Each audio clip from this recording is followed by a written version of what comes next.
विषय समाज के अंदर स्पष्ट करने के लिए हमें ये आज बैठना पड़ रहा है। कुछ दिन पूर्व कठुआ जिला के अंदर एक महानुभाव ने प्रभु राम और सनातन के विषय में, शिव भक्त रावण के विषय में कुछ ऐसी बातचीत की कि जिससे लग रहा था कि वह इन महापुरुषों का, इन अवतारी पुरुषों का कहीं ना कहीं बहुत घटिया से उनका वर्णन कर रहे हैं। सारे समाज में इसकी प्रतिक्रिया आई, विषय वायरल हुआ और वो बंधु ये भी कह रहे थे कि मैं सनातनी नहीं हूँ, मैं तो बौद्ध हूँ।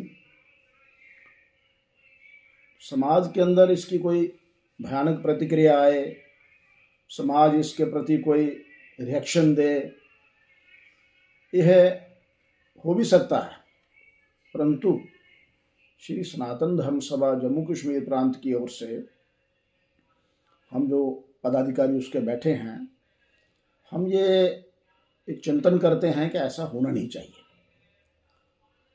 क्योंकि वो बंधु जिन्होंने ये सब कहा है, वो कहते हैं मैं बौद्ध हूँ, सनातनी नहीं हूँ, तो मानो कि बौद्ध ही हैं। तो आज संसार के अंदर सर्वमान्य बौद्ध धर्म को लेकर अगर कोई स्थान है तो महामहिम दलाई लामा जी का है।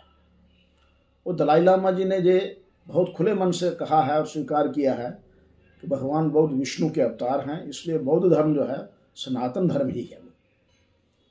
एक तो उनको इस बात की स्पष्ट कल्पना होनी चाहिए कि बौद्ध और सनातन में कोई अंतर नहीं।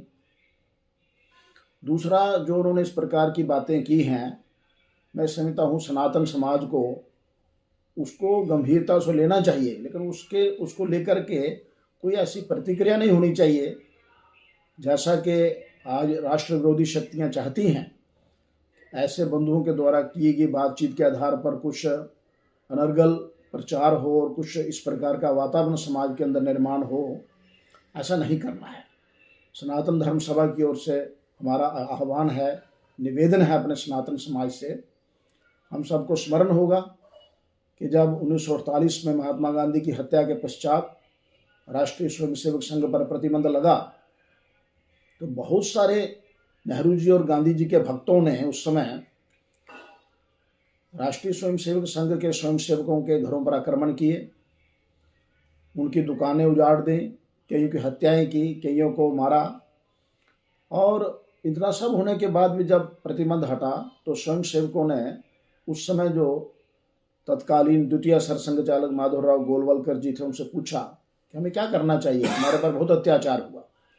तो उन्होंने कहा था कि भोजन करते करते यदि अपने दांतों द्वारा जीभ कट जाती है, कई बार ऐसा होता है, तो हमें अपने दांतों को नहीं तोड़ना है, दांत भी हमारे हैं, जीभ भी हमारी है। तो इसलिए मेरा सारे समाज से आह्वान है, ऐसे बंधु समय आने पर स्वयं अपनी गलती का अनुभव करेंगे, उनको एहसास होगा कि उनकी इस प्रकार की बातचीत से समाज के अंदर किस प्रकार का संदेश गया है और विदेशी ताकतों के षड्यंत्र को वो पूर्ण करने में सफल हो रहे हैं, ऐसा उनके बाद में ध्यान में आएगा। इसलिए हम सब ने समाज के अंदर एकता, भाईचारा, समानता, सामाजिक समानता और हिंदवा सहोदरा सर्वे ना हिंदू पथ दो भेद, कोई छोटा बड़ा नहीं है, सब ऐसी भावना लेकर के हम एक रूप रहें, मिलजुल करके रहें और कोई भी किसी प्रकार की प्रतिक्रिया ना आए। यही हमारा सनातन धर्म सभा की ओर से सबको संदेश है। जय श्री राम।